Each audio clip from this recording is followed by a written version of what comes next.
My name is Maya Okonkwo. I grew up in the Alief area of southwest Houston, the second of two daughters born to Emmanuel and Grace Okonkwo, Nigerian immigrants who came to this country in 1993 with graduate degrees, iron discipline, and a very specific idea of what success was supposed to look like.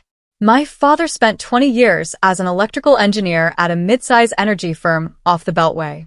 My mother ran a small African fabric and accessories shop out of a strip mall on Bissonnette Street. They owned their home. They went to church every Sunday. They were, by every visible measure, a family doing it right. And they were, by every invisible measure, a family with a favorite child. And I was not her. My sister Adiz is 3 years older than me. She is the kind of beautiful that makes strangers pause, tall, composed, the exact shade of warm brown that my mother's family in Enugu always praised in a way they thought was a compliment, and was not. Adiz was the one my mother dressed carefully for church. Adiz was the one my father introduced first at family gatherings. Adiz was the one who, when she failed her accounting certification exam twice, was told, "It's okay, you'll get it," while I was told, the one time I received a B- in organic chemistry, "You need to work harder." There is no room for average in this family. I want to be specific here because vague resentment is cheap, and I've never dealt in cheap. When I was 19, I applied for and received a $3,500 academic merit scholarship from my community college. I was proud. I told my parents over dinner. My father nodded and said, "Good. That money can go toward the house expenses, since you're still living here." No congratulations. No acknowledgement that I had earned it through my own work. He said it the way you say, "Pass the salt." I transferred $1,200 to the household account that month. I told myself it was the right thing to do. I was 19.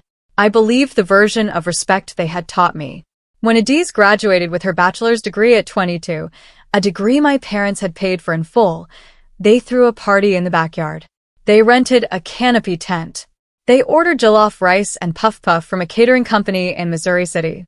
40 people came. My father gave a toast. My mother cried happy tears. I stood near the drinks table in a yellow dress and smiled until my face ached. When I enrolled in an online LVN-2RN nursing bridge program at 21, paying my own tuition, working weekends at a medical supply warehouse in Stafford to do it, my mother said, "Nursing is fine, but couldn't you have done medicine properly?" Adiz was thinking about medical school. Adiz never went to medical school. But the hypothetical version of my sister would always outrank the actual version of me. I had a 3.7 GPA. I had never missed a rent contribution. I had never asked them for a single dollar toward my education. I had been, by every measure I could control, exactly what they asked for. And then I got pregnant, and I learned the truth that I think I had always known but never let myself say out loud. Their love for me was not unconditional. It was transactional. It was contingent. It was the kind of love that worked only as long as I was useful, invisible, and perfectly behaved. The moment I became inconvenient, I became gone.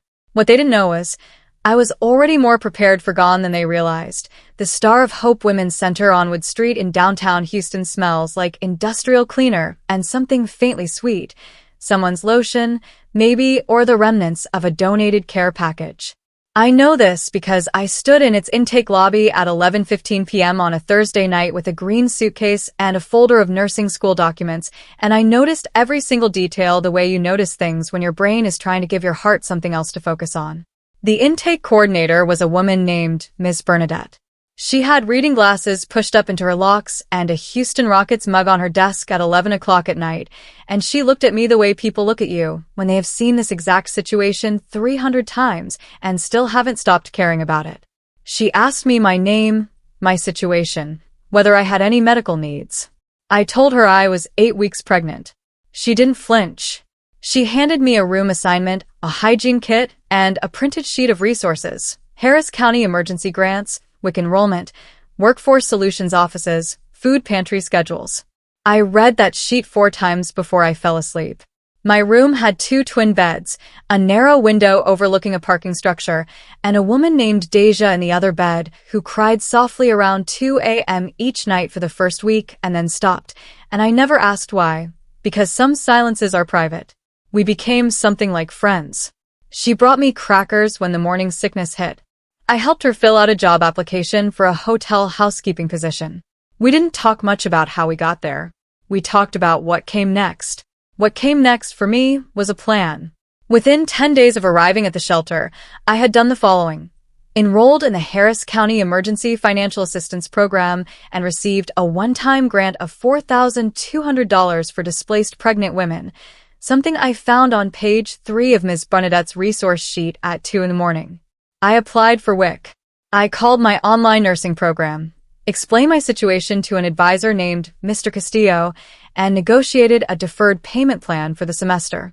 I found a night shift position at a 24-hour CVS on Fannin Street, $14.75 an hour, 3 nights a week. I found a daytime medical file clerk position at a small clinic on Alameda Road, $13.50 an hour, 4 days a week. I built a color-coded schedule on a spreadsheet, and I stuck to it with the discipline of someone who understood, clearly and completely, that there was no margin for error. That I studied in the shelter's common room after dinner, because the lighting was better there than in my room. I studied with pregnancy nausea in my chest and orthopedic nursing objectives on my screen. I studied while Deja watched reality television 3 feet away, and other women came and went, and the building settled into its nighttime sounds. I studied because nursing school was the one thing I had started that was entirely mine, and I was not leaving it behind on that porch. Lily was born on June 14th at Ben Taub Hospital.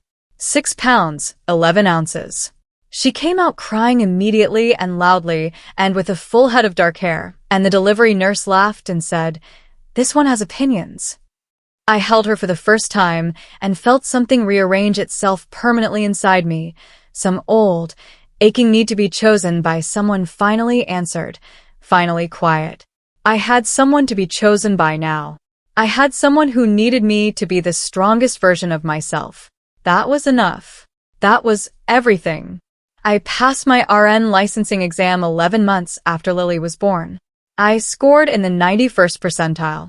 I took a position at a mid-size medical facility in Austin, $68,000 annually, benefits included, because Austin had lower rent than Houston, and a workforce solutions childcare subsidy I had already researched before I accepted the offer. I am telling you this not to impress you, but to show you the kind of woman I had become, the kind who researches the childcare subsidy before she accepts the job offer. The kind my parents had accidentally made by teaching me that no one was coming to save me. I signed the lease on a 1-bedroom apartment in East Austin on a Wednesday afternoon in August. The apartment had large windows and a ceiling fan in the bedroom and a small balcony where I put a single folding chair and a potted succulent I bought for $6 at a Home Depot on the way. I set Lily's second-hand crib up against the wall.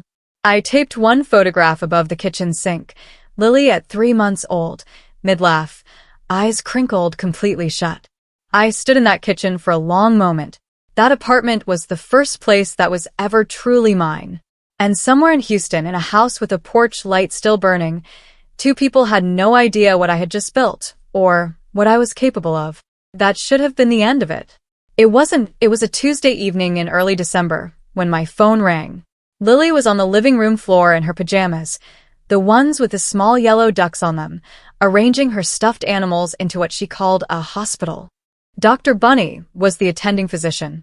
A one-eyed bear named Marcus was the patient. She was narrating the procedure in a very serious 3-year-old voice, and I was sitting on the couch with a cup of chamomile tea and a nursing journal I had been meaning to read for 2 weeks, and for a moment everything in that apartment was exactly right. Warm. Quiet. Ours. Then my phone buzzed on the cushion beside me. The name on the screen was one I had not deleted but had not called in 3 years and 2 months. Mom. I want to tell you that I felt nothing. I want to tell you I picked it up calmly and handled it with immediate grace. The truth is I sat there for 4 full rings and felt something cold move through my chest, not fear exactly and not anger exactly, but the specific physical sensation of a wound you thought had closed, reminding you it still has a location. I picked up on the 5th ring. Maya. Her voice was careful, smaller than I remembered. Mom. A pause. The kind of pause that is full of things neither person knows how to be the first to say. She asked how I was. I said fine. She asked if I was still in Austin. I said yes. Another pause. Then she said, "Your father is not well." She told me he had suffered a stroke 6 weeks earlier. Left side weakness, some speech difficulty, ongoing rehabilitation 3 times a week at a facility in Stafford. The medical bills, between the hospital stay, the rehabilitation, and 2 new medications, had reached $23,000 and were still climbing. Their supplemental insurance had covered less than they expected. The fabric shop had been closed since September. My mother's knees had been worsening for over a year, and between managing my father's recovery and her own pain, she had not been able to keep it open. Then she said the part about Adiz. Adiz, she explained, had moved to Toronto in October with her fiancé, a man named Philip who worked in finance. Adiz was settling in and was unavailable to travel right now. My mother said this in a voice that was carefully neutral in the way voices are when the truth underneath them is something much more jagged. I did not press. I filed it. Then she told me about the house that in 2019, my parents had taken out a second mortgage on the Alif property, $48,000, to cover a combination of my father's early retirement gap, the fabric shop's slow year, and a family obligation back in Nigeria that my mother described only as your uncle's situation. They had been managing the payments until the stroke. Now, with 2 months of missed payments, the lender had sent a formal notice. They had until February to resolve the arrears or enter a modification process. My mother's voice, by this point, had lost all of its careful neutrality. It was just tired, just old. She said, "Maya, we don't have anywhere else to go." I remember the exact sound of that sentence. The way anywhere cracked slightly on the second syllable. I remember Lily in the background saying, "Dr. Bunny says Marcus needs rest," completely unaware that her grandmother's voice was coming through that phone for the first time in her entire life. I did not cry. I did not say "I told you so." I did not say any of the 100 things I had rehearsed in the shower over 3 years of processing this wound in private. I said, "Call me back tomorrow evening at 7. I need 24 hours. She said, "Maya?" I said, "Tomorrow at 7, Mom." I ended the call. I sat still for a moment. Lily looked up from her hospital and said, "Mama, are you okay?" I said, "Yes, baby. Mama's thinking." I put Lily to bed at 8:30. I read her 2 chapters of a picture book about a bear who plants a garden. I kissed her forehead. I turned on her nightlight, the one shaped like a small crescent moon that threw pale gold light across the ceiling. I closed her door quietly. Then I went to the kitchen table, opened my laptop, and I started to research. That was the moment everything shifted. I want to be clear about something. I did not go looking for leverage that night. I went looking for information. There is a difference, and it matters to me that you understand it. I was not sitting at that kitchen table plotting. I was doing what I had trained myself to do in every difficult situation since that porch. I was getting informed before I got emotional.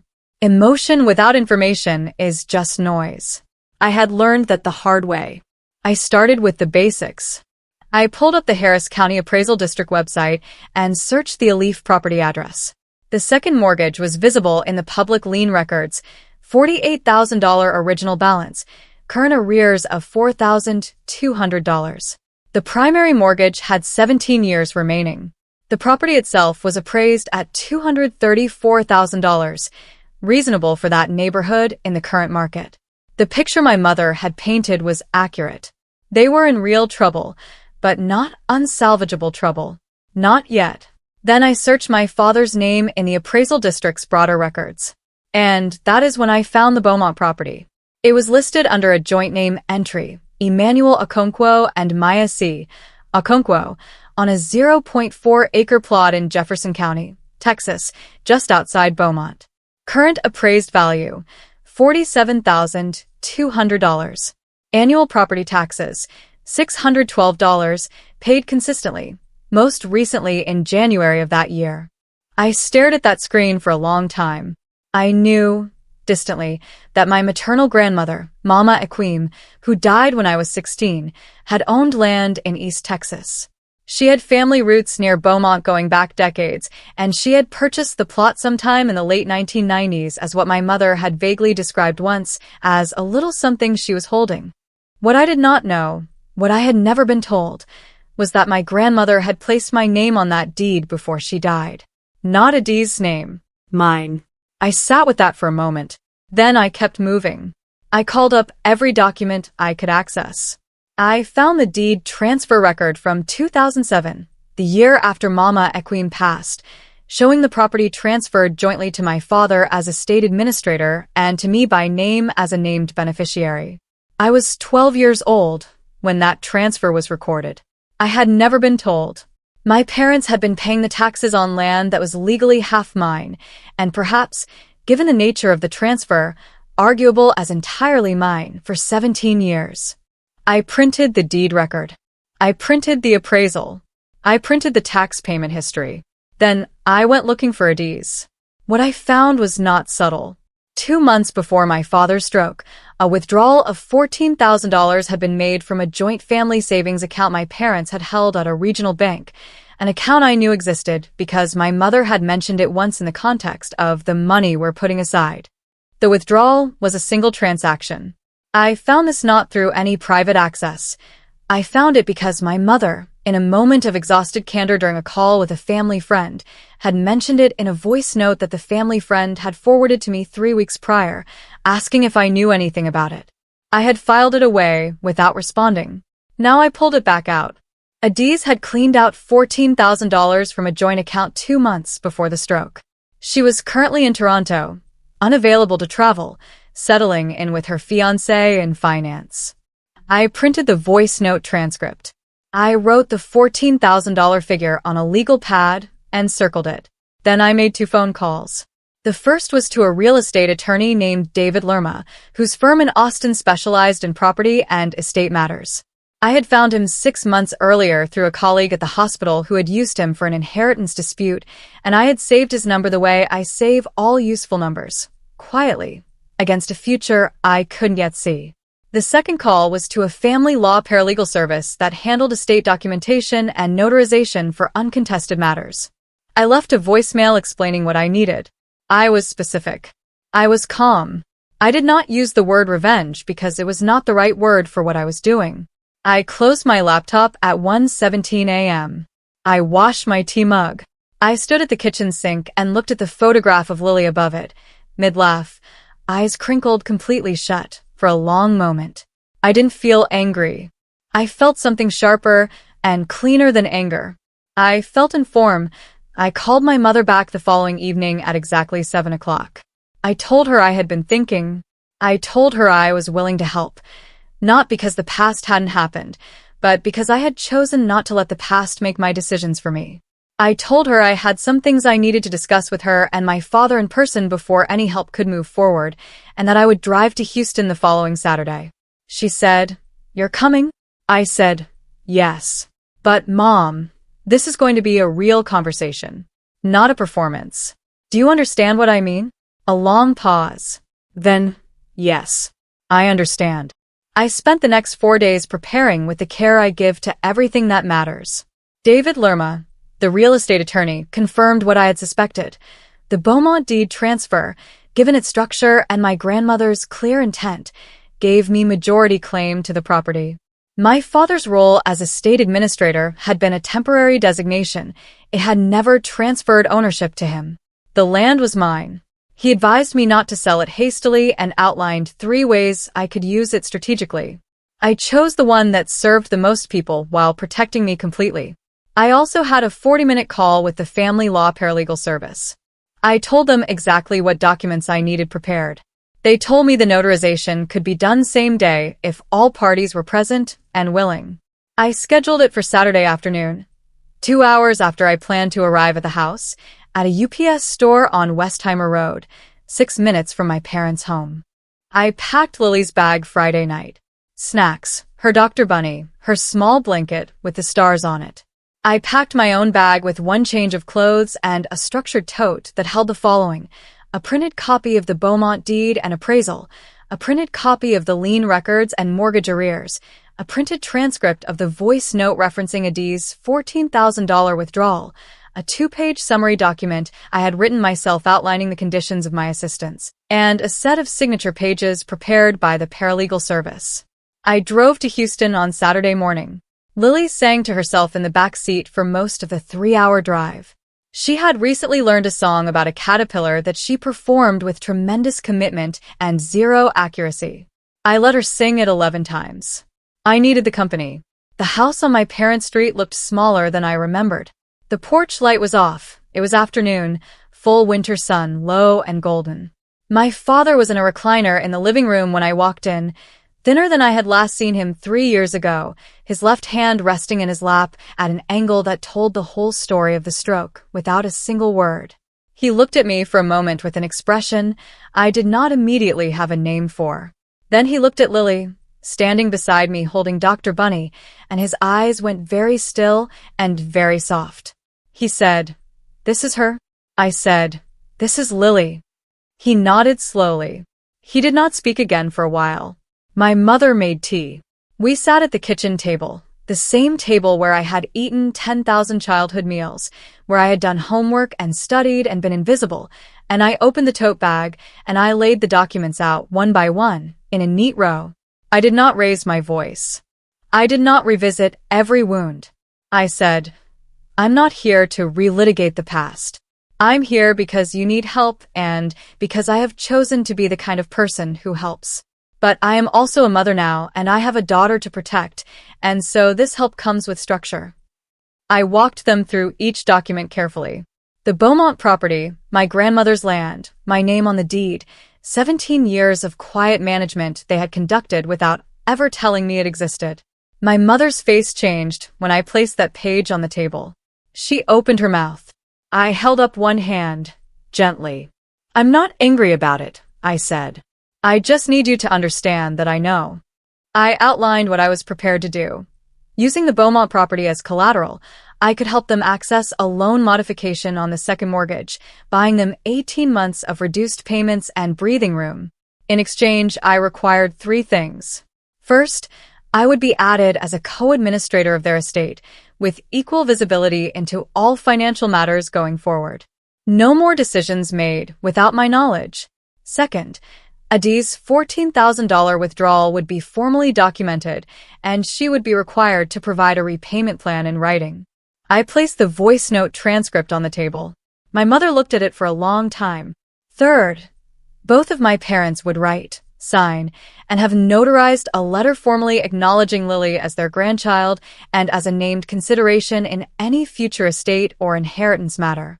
Not because I needed the money, because my daughter deserved to exist on paper in this family the way she existed in life, fully, unambiguously, without condition.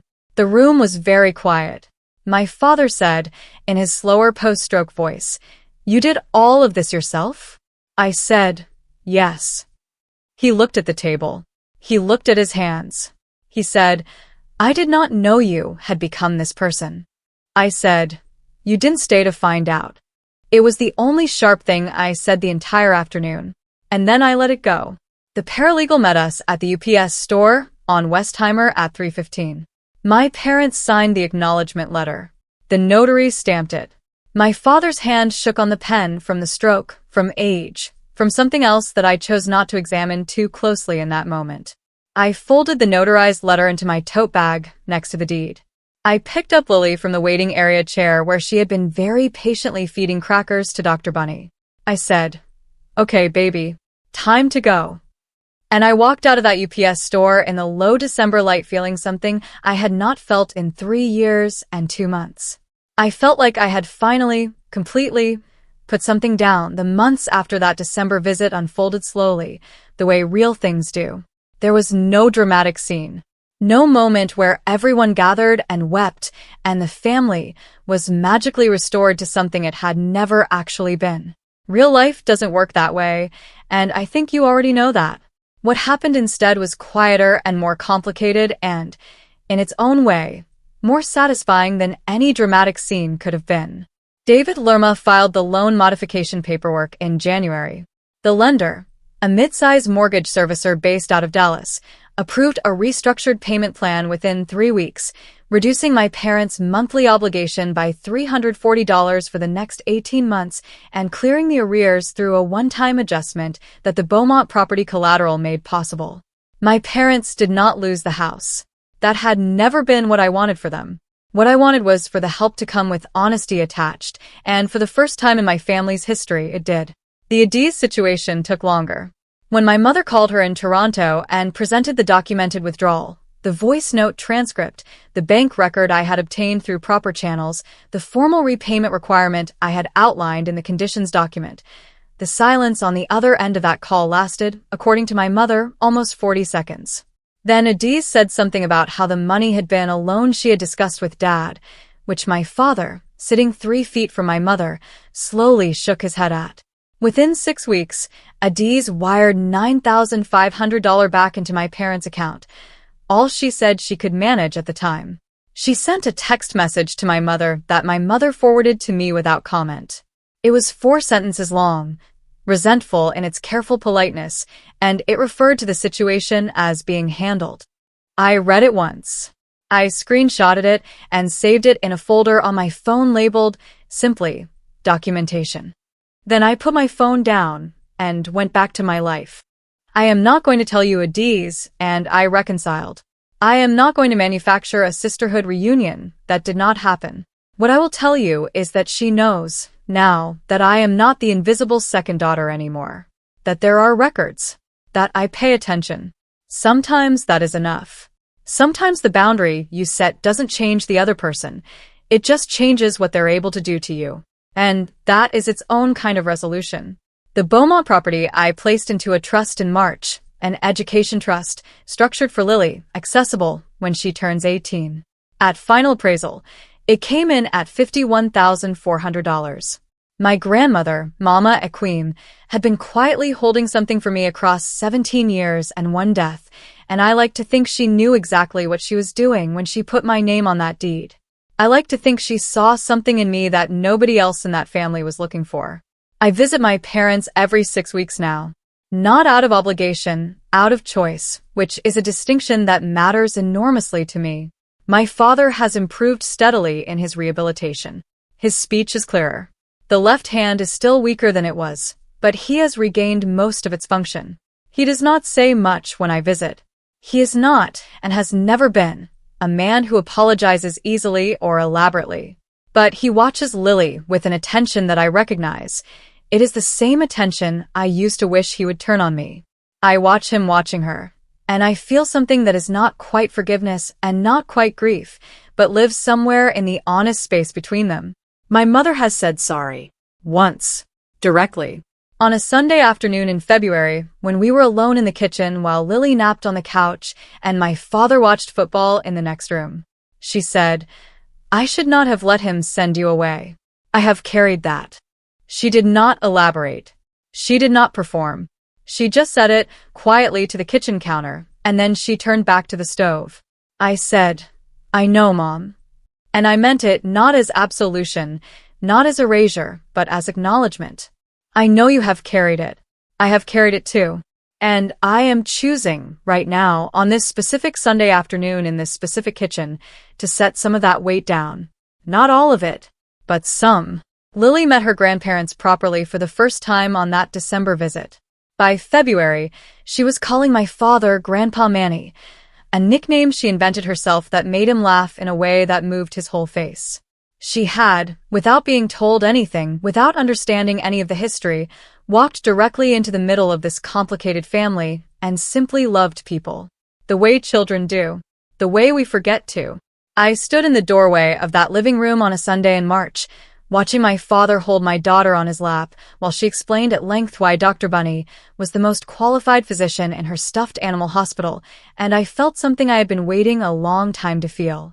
Not triumph. Not vindication. Peace. Real, quiet, earned peace. The kind that doesn't need an audience. I have thought a lot about what I would say to the version of myself standing on that porch in October, green suitcase at her feet, 60 minutes on the clock, $200 in her pocket. I think I would say, "You're going to build something so solid that the people who couldn't hold you will eventually need to knock on the door of it." And when they do, you're going to be ready, not because you planned the revenge, but because you never stopped building. I used to believe that the people who hurt you the most were also the ones you owed the most explanation to. I carried that belief for years, that if I could just make them understand the damage, they would finally see me the way I needed to be seen. I don't believe that anymore. You don't owe anyone the story of how you survived them.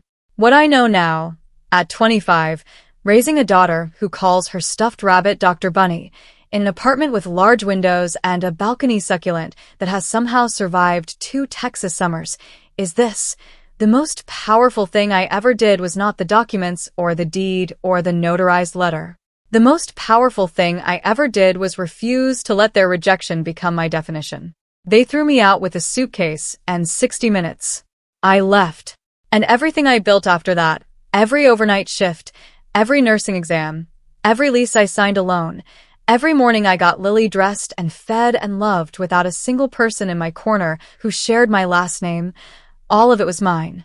Entirely, completely, irreversibly mine. That was never something they could take back. And if you are listening to this from a place that feels like that porch, cold, exposed, unsure whether you have enough to survive what just happened, I want you to hear this clearly. You do. You have exactly enough. And 3 years from now, you will not recognize the life you are capable of building from right where you are standing. If this story stayed with you, if any part of Maya's journey felt like something you've lived or something you needed to hear, I want to know about it.